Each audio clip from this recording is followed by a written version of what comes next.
Buds and bolts, after a split in the sixth, the series heads to Tampa Bay, FLA for games 3 and 4 starting tonight. Let's go bar down on breakfast for a Pucks in Deep preview with Kirk, TSN digital content creator. Eric, good morning. Morning, George. So the School of Sports Hack and Sabermetric, Maple Leafs minutia, all the forensic and analytics, it provides us with reams of data to reverse engineer what happened in games 1 and 2 and what the results could predict for game 3. But can we just skip to no more dumb penalties, Leafs?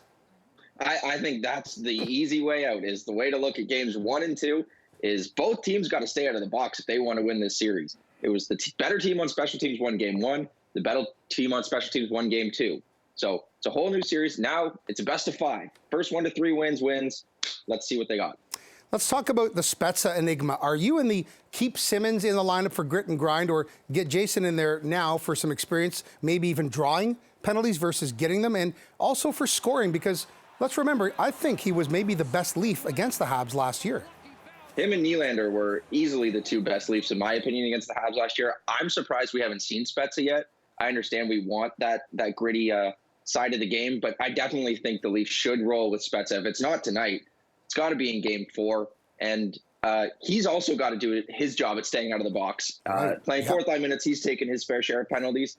But either way, I still want his skill and his talent in the lineup. Let's do a little bit of line juggling, talking about that and short bench management, matchups, in-game audibles, adjustments. Who has the advantage, Coach Cooper or Coach Keefe?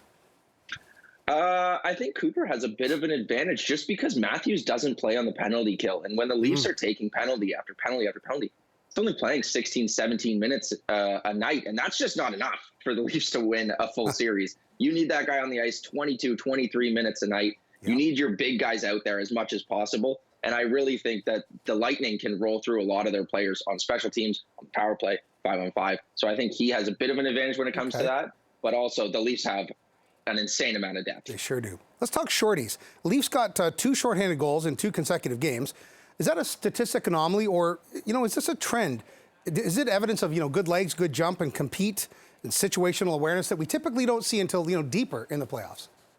The Leafs led the league in shorthanded goals in the regular season, so it's nothing new to them. They're very dangerous. A blocked shot is an easy 2-on-1 for them, an easy breakaway.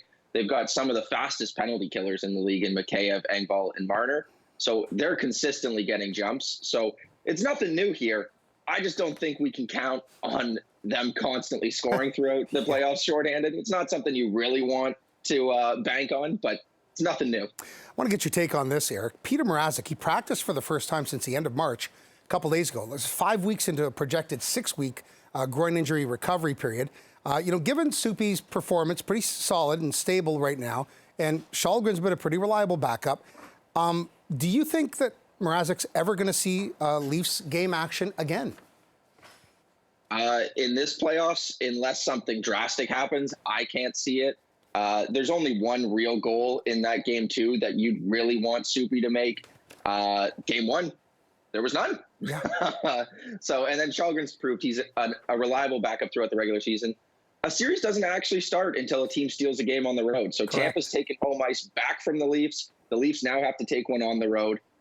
I think it's Soupy's cage. Unless someone gets hurt, I don't see Marazzi getting in the net.